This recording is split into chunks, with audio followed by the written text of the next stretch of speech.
This is the time. It's time to pull the sheet. I don't know if we've got some big reveal graphically planned, but go ahead. Tell us who number 40 is. Well, number 40, I'm going to go with Tyrod Taylor there. Tyrod Taylor's my number 40 quarterback in football. And, a guy that, of course, we all know has played, considerable games, minutes, seasons, for the Bills. Of course, the Browns last year got a little unlucky with his starts last year. Had some times with the Baltimore Ravens. But to me, Tyrod Taylor is like the perfect backup in the NFL. If he's your starter, you're always going to want more. And what people wonder what makes Tyrod Taylor the number 40th quarterback in all of football and all of that.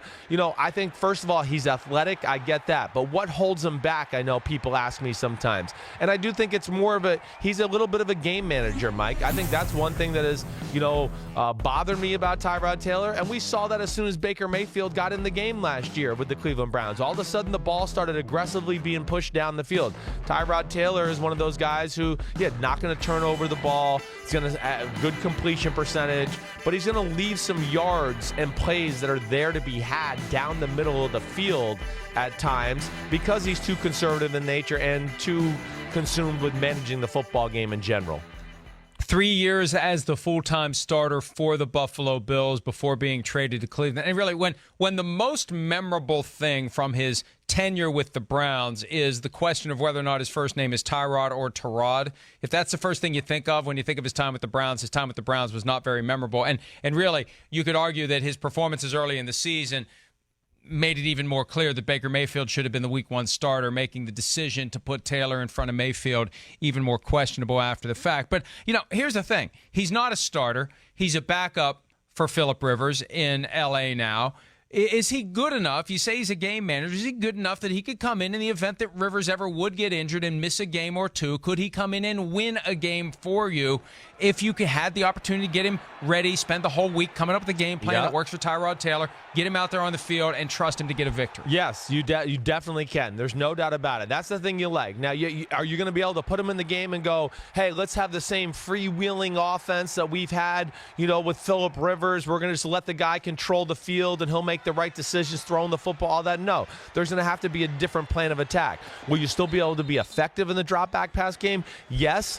But, with a guy like Tyrod Taylor, the Chargers, you're going to rely on the run game, add bootlegs and play actions, things like that, maybe that you wouldn't do with Phillip Rivers that fit Tyrod Taylor's skill set a little bit better. So from that standpoint, yes, certainly can come in, do things, but, it's just not going to be a high-flying affair like you would see with Phillip Rivers throwing the ball to some of the weapons they got on the Chargers. I think back to 2015 when he became a free agent. The Broncos really wanted him. Gary Kubiak was the head coach at the time. Kubiak had worked with Taylor in Baltimore when he was the backup to Joe Flacco. And Taylor said, I'm not interested, because they had Peyton Manning and Brock Osweiler at the top of the depth chart in 2015. That's when he chose the Bills, went on to be that 3-year starter. Right. Bills traded him to the Browns. And then he was kind of the forgotten man in free agency. And I felt bad for him because it was an injury that ended his run as the Browns starting quarterback. And Baker Mayfield came in and played so well, there was no going back to Taylor at that point. But you never know what he may have cooked up down the road. As quarterbacks go, and we're seeing guys playing deeper and deeper into their 30s. He's not even 30 yet. And, hey, if nothing else, he's a guy that the Chargers can evaluate for the possibility of being a bridge quarterback to the young guy that they may get whenever Rivers retires. And I mentioned the possibility of replacing Rivers if he's injured. He's never missed a game during his time as starter with the Chargers. So, I think the big move for the Chargers here is evaluate Taylor.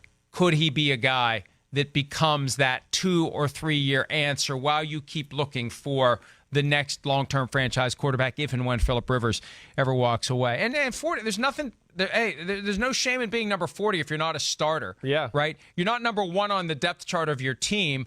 It at least shows he's in the top 25% of all backups. Yeah, no, definitely is. I mean, he's one of those guys, like we'll see that are in front of him, that are fringe, back-end starters if they were on the right team in the NFL. And if not, yes, the rest of these guys are really, really quality backups that you can trust your football team when these guys are under center.